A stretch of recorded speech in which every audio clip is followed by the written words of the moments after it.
અહીં આપણે પાઠનું ભાષાંતર જોઈએ। એક એક શબ્દ છે એ સંસ્કૃતમાં પણ આપેલો છે અને ગુજરાતીમાં પણ આપેલો છે અને તેના દ્વારા આપણે પાઠની સમજૂતી મેળવીએ। અહીં જે પ્રથમ લીટી આપેલી છે તે આપણે વાંચીએ। એકસ્મિન વને એકઃ વટવૃક્ષઃ અસ્તિ। એકસ્મિનનો અર્થ થશે એક, વને એટલે કે વનમાં, એકઃ એટલે કે એક, વટવૃક્ષઃ એટલે કે વડનું ઝાડ, અસ્તિ એટલે કે છે। અસ્તિ છે એ વર્તમાન કાળ માટે વપરાતું ક્રિયાપદ છે। જ્યારે આપણે કોઈ એક વસ્તુ અથવા વ્યક્તિ દર્શાવવી હોય અને એની અંતે છે એવો શબ્દ આવતો હોય ત્યારે આપણે અસ્તિનો ઉપયોગ કરવાનો છે। એકસ્મિન વને અર્થાત એક વનમાં, એકઃ એટલે કે એક। હવે અહીં આપણા માટે જો અઘરો શબ્દ હોય તો તે છે વટવૃક્ષઃ। વટવૃક્ષઃનો અર્થ થશે વડનું ઝાડ, અસ્તિ એટલે કે છે, વડનું ઝાડ છે। ત્યાર પછી આપણે જોઈએ તત્ર। તત્રનો અર્થ થશે ત્યાં। કાકઃ વસતિ। તત્ર એટલે કે ત્યાં, કાકઃ એટલે કે કાગડો, વસતિ એટલે કે રહે છે, ત્યાં એક કાગડો રહે છે। હવે આમાંથી આપણે કયો શબ્દ યાદ રાખવાનો છે? કાકઃ। કાકઃ એટલે કે કાગડો, વસતિ એટલે રહે છે, તત્ર એટલે કે ત્યાં, ત્યાં એક કાગડો રહે છે। સંસ્કૃતમાં તમારે જ્યારે અનુવાદ કરવું હોય ત્યારે સંસ્કૃતના એક એક શબ્દનું ગુજરાતી કરતું જવાનું। તમે એક એક શબ્દનું ગુજરાતી કરતા જશો એટલે સરળતાથી એનું ભાષાંતર થઈ જશે। કાકસ્ય પત્ની। કાકસ્ય પત્ની એટલે કે કાગડાની પત્ની। શાવકૈષઃ। શાવક એટલે કે એના બચ્ચા અને શાવકૈ એટલે કે બચ્ચાઓની સહ એટલે કે સાથે। તત્રૈવ વસતિ। તત્રૈ એટલે કે ત્યાં જ। તત્રૈવનો સંધિ વિચ્છેદ થાય છે, ત્યાં સંધિ છૂટી પડે છે।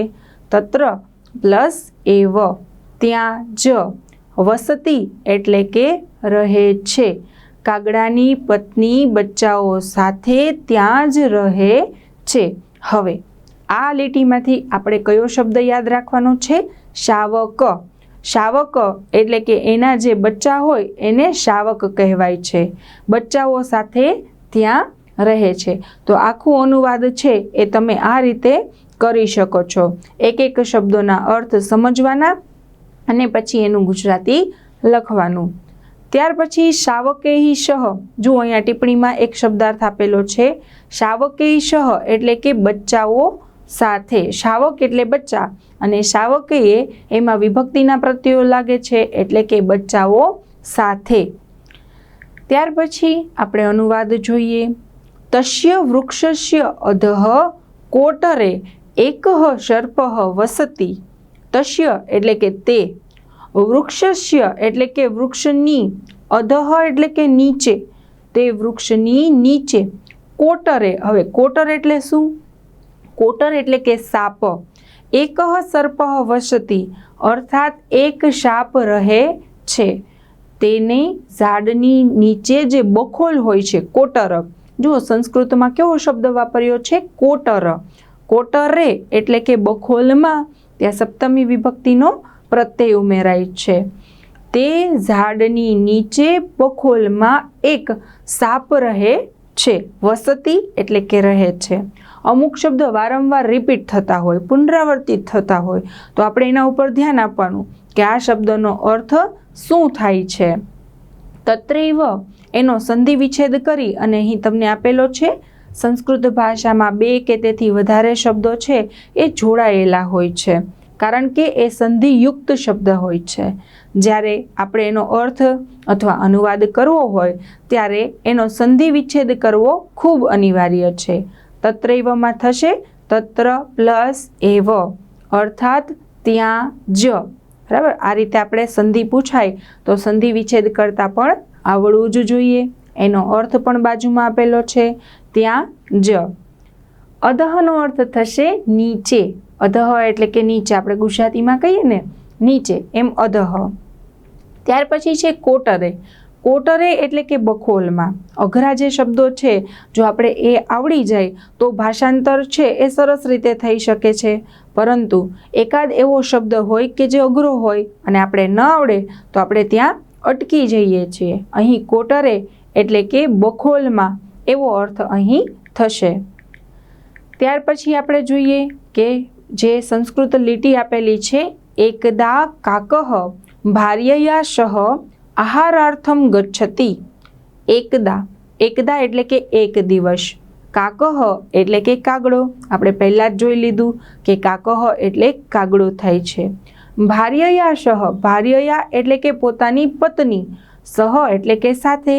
આહારાર્થમ ગચ્છતિ, આહાર અર્થમ, આહાર એટલે કે ભોજન, ખોરાક, અર્થમ એટલે કે માટે, ભોજન માટે, ગચ્છતિ એટલે જાય છે. હવે જંગલમાં એ પશુ પક્ષીઓ રહે છે, પરંતુ ખોરાક મેળવવા માટે તો એને બીજે જવું જ પડે છે. ક્યારેક જંગલમાંથી જ ખોરાક મળી જાય છે અને ક્યારેક જો જંગલમાંથી ખોરાક ન મળે તો એને શું કરવું પડે છે, જંગલની બહાર જે રહેણાંક વિસ્તાર હોય છે કે જ્યાં આપણે રહેતા હોઈએ છીએ ત્યાં એ લોકો આવે છે અને ખોરાક શોધે છે. આપણે જોતા હોઈએ છીએ કે આપણી ધાર્મિક દ્રષ્ટિએ પણ કાગડાઓનું ખૂબ મહત્ત્વ છે. જ્યારે શ્રાદ્ધ હોય છે ત્યારે આપણે એમને બોલાવી અને ખાવાનું આપતા હોઈએ છીએ. એટલે અહીં કાગડો છે એ પોતાની પત્ની. હવે પત્ની માટે સંસ્કૃત ભાષામાં કયો શબ્દ ઉપયોગમાં લીધો છે? ભાર્યા. ભાર્યા છે એટલે કે પત્ની, અને ભાર્યયા એટલે વિભક્તિનો પ્રત્યય લાગ્યો છે પત્ની સાથે. આહાર અર્થમ ગચ્છતિ, આહાર મેળવવા માટે, ભોજન મેળવવા માટે, ગચ્છતિ એટલે કે જાય છે. તદા, તદા છે એ એક અવ્યય છે, બરાબર. સંસ્કૃત ભાષામાં અવ્યય એટલે શું કે જે ક્યારેય પરિવર્તિત થતા નથી. તદા એટલે કે ત્યારે. સર્પઃ એકમ શાવકમ ખાદતિ. હવે આપણે પહેલાં જ વાત થઈ ને કે જે વૃક્ષની એક બખોલ હતી નીચે, બરાબર, એમાં એક સાપ રહેતો હતો. હવે એને ખબર પડી કે કાગડો છે એ માળામાં નથી, માત્ર એના બચ્ચાઓ જ છે, એટલે ત્યારે સર્પઃ એકમ શાવકમ ખાદતિ. સાપ છે એ એક શાવક, શાવક એટલે કે બચ્ચું, અને શાવકમ એટલે કે બચ્ચાને, ખાદતિ એટલે કે ખાઈ જાય છે.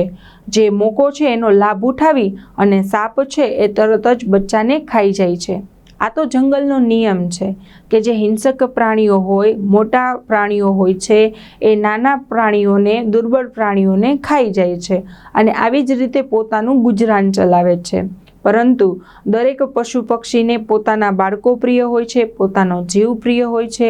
બચે ત્યાં સુધી એ બચાવવાના બધા જ પ્રયત્નો કરતા હોય છે. એટલા માટે સર્પ છે એ જંગલના નિયમ પ્રમાણે શું કરે છે તો કે બચ્ચાને ખાઈ જાય છે. અહીંયા આપણે ખાસ સંસ્કૃત શબ્દ અને એના ગુજરાતી અર્થ ઉપર ધ્યાન આપવાનું છે. ભાર્યયા એટલે પત્ની સાથે, શાવકમ એટલે બચ્ચાને, અને ખાદતી આપણે સાંભળીએ તો તરત જ આપણે એનું ગુજરાતી આવડી જાય એવું છે. સરળ શબ્દ છે, એ ખૂબ અઘરો શબ્દ નથી. કાકઃ આગચ્છતિ પશ્યતિ ચ. કાકઃ એટલે કે કાગડો. અમુક શબ્દો વારંવાર આવે તો આપણે એનો અર્થ આવડી જ જવો જોઈએ. કાકઃનો અર્થ થશે કાગડો. આગચ્છતિ એટલે કે આવે છે. પશ્યતિ ચ, પશ્યતિ એટલે જુએ છે, અને ચ ને આપણે વચ્ચે લેવાનો છે. ચનો અર્થ થશે અને. હંમેશા સંસ્કૃત ભાષામાં એ ચ છે એ પોતાના સ્થાનેથી એક સ્ટેપ પાછળ આવેલો હોય છે, કારણ કે સંસ્કૃત ભાષામાં પદક્રમ નિશ્ચિત નથી. આપણે ગુજરાતી ભાષામાં પદક્રમ નિશ્ચિત હોય છે કે કર્તા, કર્મ અને ક્રિયાપદ, પરંતુ સંસ્કૃત ભાષામાં એવું હોતું નથી. કોઈ પણ શબ્દ છે એ ગમે તે ક્રમમાં આપેલો હોય છે તો એ ચાલે છે, પરંતુ જ્યારે આપણે એનું ગુજરાતી કરીએ છીએ ત્યારે એને વ્યવસ્થિત ક્રમમાં ગોઠવવો પડે છે. તો અહીં ચનો અર્થ થશે અને એને આપણે એક સ્ટેપ આગળ લેવાનું છે. કાકઃ આગચ્છતિ એટલે કે કાગડો આવે છે. ચ પશ્યતિ અને જુએ છે. કાગડો આવે છે અને જુએ છે. શું જુએ છે? એકઃ શાવકઃ નીડે નાસ્તિ. એકઃ એટલે કે એક, શાવકઃ એટલે કે બચ્ચું, નીડે, નીડે એટલે કે માળામાં, નાસ્તિ એટલે કે નથી. અહીં નાસ્તિનો પણ સંધિ વિચ્છેદ થશે. ન પ્લસ અસ્તિ એટલે કે નાસ્તિ, એનો અર્થ થશે નથી. એકઃ શાવકઃ અર્થાત એક બચ્ચું, નીડે, નીડે એટલે કે માળામાં, નાસ્તિ, નાસ્તિ એટલે કે નથી, એક બચ્ચું છે એ માળામાં નથી. હવે શું થાય છે? વૃક્ષસ્ય અધઃ સર્પઃ દ્રષ્ટવાહ કાકઃ વદતિ અહો એષઃ દ્રષ્ટ સર્પઃ શાવકમ ખાદતિ. સંસ્કૃત ભાષામાં જે આપેલું છે એનું શુદ્ધ ઉચ્ચારણ થવું જોઈએ. એક એક શબ્દ છે એમાં વિસર્ગ આવે છે, રેફ આવે છે, એ બધાનું આપણે વ્યવસ્થિત ઉચ્ચારણ કરવું જોઈએ. વૃક્ષસ્ય અધઃ, હવે સ્ય છે એ ષષ્ઠી વિભક્તિનો પ્રત્યય છે. જ્યારે પણ જે શબ્દની સાથે લાગે ત્યારે સંબંધ જોડે છે, નું ની નું ના, એવો એનો અર્થ થાય છે. વૃક્ષસ્ય અધઃ અર્થાત વૃક્ષની નીચે, અધઃનો અર્થ થશે નીચે. સર્પઃ દ્રષ્ટવા, સર્પઃ એટલે કે સાપને, દ્રષ્ટવાહ એટલે કે જોઈને, કાકઃ વદતિ, કાકઃ વદતિ અર્થાત કાગડો બોલ્યો અથવા બોલે છે. અહો, અહો એટલે અરે રે, જ્યારે પણ આપણે દુઃખી હોઈએ ત્યારે આપણા મોઢામાંથી આવા શબ્દો સરી પડે છે. અહો, અરે રે. એષઃ દૃષ્ટ સર્પઃ, એષઃ એ પુલ્લિંગનું સર્વનામનું એક રૂપ છે, આ માટે વપરાતું, જે આપણે સર્વનામોમાં ભણી ચૂક્યા છીએ. એષઃ એટલે કે આ, દૃષ્ટ સર્પઃ એટલે કે દુષ્ટ સાપ, જે દુષ્ટ સાપ છે તે, શાવકમ ખાદતિ, શાવકમ એટલે કે બચ્ચાને, ખાદતિ એટલે કે ખાઈ ગયો છે. હવે જ્યારે કાગડો પોતાની પત્ની સાથે પાછો આવ્યો ત્યારે એણે જે જોયું કે એક બચ્ચું છે એ માળામાં નથી અને ત્યાં એને બખોલમાં એક સાપ જોયો, એટલે એને અંદાજ આવી ગયો કે હા, ખરેખર આ બચ્ચાને આ સાપ જ ખાઈ ગયો છે. હવે બીજું બાળક તો બોલી નથી શકવાનું કે હા એ સાપ ખાઈ ગયો છે, પરંતુ ચતુર કાગડો છે એને પોતાની બુદ્ધિથી વિચાર કર્યો, આજુબાજુનું દ્રશ્ય જોયું અને એને નક્કી કરી લીધું કે હા, ખરેખર આ બચ્ચાને છે એ સાપ જ ખાઈ ગયો છે. હવે એના માટે કંઈક યુક્તિ વિચારે છે. તો દરેક શબ્દોના અર્થ અહીં આપેલા છે, તમારે એમાંથી જ શબ્દોનું ગુજરાતી કરવાનું છે. ત્યાર પછી જોઈએ કશ્ચિત ઉપાયમ કરોમી. કશ્ચિત એટલે કે કોઈ, ઉપાયમ એટલે કે ઉપાય, કરોમી એટલે કે કરું છું. ચાલો હું કંઈક ઉપાય કરું છું કે જેથી કરી અને આનો હંમેશા માટે નિકાલ થઈ શકે. કશ્ચિત ઉપાયમ કરોમી, મારે કંઈક આના માટે ઉપાય કરવો જોઈએ એવું કાગડો વિચારે છે. ઇતિ વિચિંત્ય, ઇતિ એટલે કે એમ, વિચિંત્ય એટલે કે વિચારીને, એમ વિચારીને કાકઃ નદીમ પ્રતિ ગચ્છતિ, એમ વિચારતો વિચારતો કાકઃ, કાકઃ એટલે કે કાગડો, નદીમ પ્રતિ, નદીમ પ્રતિ એટલે કે નદી તરફ, પ્રતિ શબ્દ વપરાય ત્યારે તરફ, ની તરફ એવો અર્થ લેવાનો છે.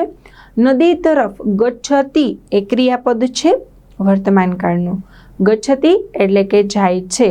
આમ વિચારીને કાગડો નદી તરફ જાય છે. તત્ર, હવે જ્યારે એ નદી પાસે જાય છે ત્યારે શું જોવે છે? તો તત્ર રાજકુમારી સ્નાનમ કરોતિ. તત્ર એટલે કે ત્યાં, રાજકુમારી એટલે રાજકુમારી.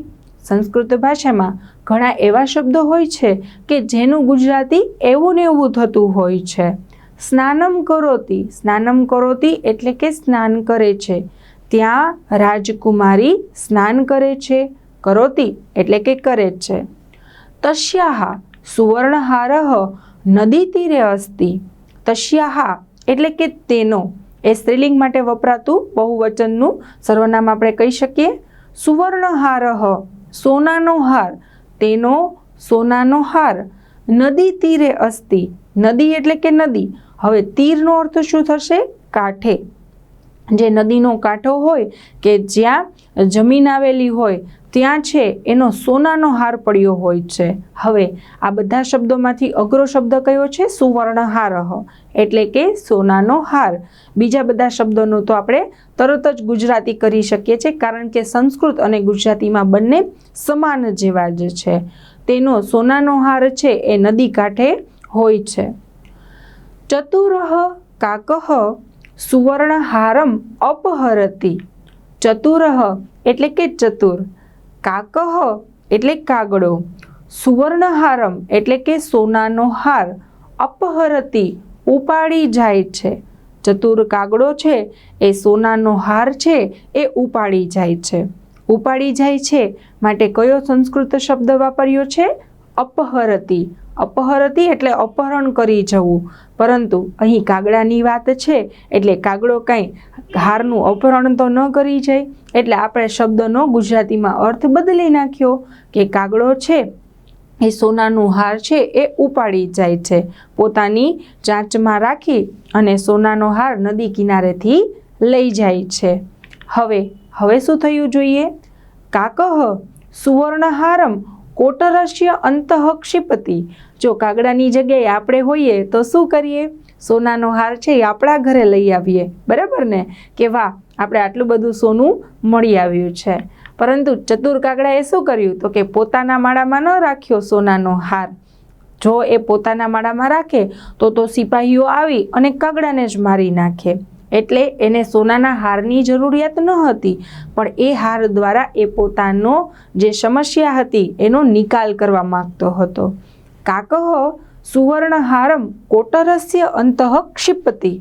કાકઃ એટલે કે કાગડો, સુવર્ણહારમ એટલે કે જે સોનાનો હાર હતો તે, કોટરસ્ય અંતઃ, કોટરસ્ય એટલે કે બખોલની. આપણે પહેલાં જોયું કે કોટરનો અર્થ શું થાય છે? બખોલ. જે વૃક્ષની અંદર ખાડા જેવું આવેલું હોય છે એને બખોલ કહેવાય છે. અને બખોલમાં દર, જેને આપણે કહીએ ને દર, એ દરમાં સાપ છે એ છુપાયેલો હોય છે. એટલે કાગડાએ શું કર્યું? તો સોનાનો હાર છે કોટરસ્ય અંતઃ એટલે કે બખોલની અંદર ક્ષિપતિ. ક્ષિપતિ એટલે કે નાખી દે છે. ક્ષિપતિનો અર્થ ફેંકે છે એવો પણ થાય છે, પરંતુ અહીં આપણે ક્ષિપતિ એટલે કે નાખી દે છે એવો અર્થ લેવાનો છે. હવે શું થાય છે આપણે જોઈએ તો કે સૈનિકઃ કાકસ્ય પૃષ્ઠતે આગચ્છતિ. સૈનિક એટલે સૈનિક, કાકસ્ય એટલે કે કાગડાની, પૃષ્ઠે, પૃષ્ઠે એટલે કે પાછળ, જે સૈનિક હોય છે એ કાગડાની પાછળ, આગચ્છતિ એટલે કે આવે છે. સૈનિક છે એ કાગડાની પાછળ પાછળ આવે છે કે આ કાગડો છે એ હાર લઈને ક્યાં જઈ રહ્યો છે. હવે જુઓ, કાગડો પણ કેવો ચતુર છે કે ધીમે ધીમે ઉડી રહ્યો છે. જો એ ઝડપથી ઉડી જાય તો સૈનિક એનો પીછો ન કરી શકે, અને એટલો ધીમે પણ નથી ઉડતો કે સૈનિક એને પકડીને મારી નાખે, બરાબર? તો આ ચતુરાઈનું લક્ષણ છે કે આપણે બધી બાજુ છે એ જોવું પડે કે કેવી રીતે કઈ ક્રિયા કરવી છે, કયું કાર્ય આપણે કરવું છે. આપણામાં જો આ ચતુરાઈ હોય તો મોટામાં મોટી મુશ્કેલીમાંથી આપણે સરળતાથી બહાર નીકળી શકીએ છીએ. જે સમસ્યા આપણે પહાડ જેવી મોટી લાગતી હોય છે એ તો ખરેખર આપણી સમસ્યા પાસે ખૂબ નાની બની જાય છે. સૈનિકઃ કાકસ્ય પૃષ્ઠે આગચ્છતિ. સૈનિક છે એ કાગડાની પાછળ આવે છે. પૃષ્ઠે એટલે કે પાછળ, આગચ્છતિ એટલે કે આવે છે. કોટરે સુવર્ણહારમ સર્પમ ચ પશ્યતિ. કોટરે એટલે કે જે તે બખોલ હતી તેમાં, સુવર્ણહારઃ એટલે કે સોનાનો હાર. હવે ચ જે છે એ પાછળ આવેલો છે, ચનો અર્થ થશે અને, એને આપણે આગળ લેવાનો છે. એટલે કે બખોલમાં સોનાનો હાર અને સર્પ પશ્યતિ એટલે કે જુએ છે. એ જુએ છે કે બખોલમાં તો એક સોનાનો હાર જે રાજકુમારીનો હતો એ સોનાનો હાર છે અને એની સાથે સાથે એક સાપ પણ છે. જો ખાલી સોનાનો હાર હોત તો સૈનિક છે એ સરળતાથી લઈ લેત, પરંતુ અહીંયા તો ઝેરી સાપ જે છે એ પણ બખોલમાં બેઠેલો છે. હવે સૈનિક વિચારે છે કે આપણે શું કરવું જોઈએ. ફરીથી એકવાર આખું ભાષાંતર. કોટરે સુવર્ણહારઃ સર્પહમ ચ પશ્યતિ. તે બખોલમાં સોનાનો હાર અને સાપને પણ જુએ છે. હવે સહ ચિંતયતિ. ચિંતયતિ એટલે વિચારે છે. અહો પ્રથમમ સર્પમ મારયામી અનંતરમ હારમ નયામી. સહ એટલે કે તે. આ પુલિંગ માટે વપરાતું સર્વનામ છે. સહનો અર્થ થશે તે, ચિંતયતિનો અર્થ થશે વિચારે છે, ચિંતા કરે છે એવું નહીં. ઘણા શબ્દો એવા હોય કે આપણે સંસ્કૃતમાં ઉપયોગમાં લેતા હોઈએ તો એના જેવું જ આપણે ગુજરાતી કરી દેતા હોઈએ, પરંતુ આવું ન ચાલે.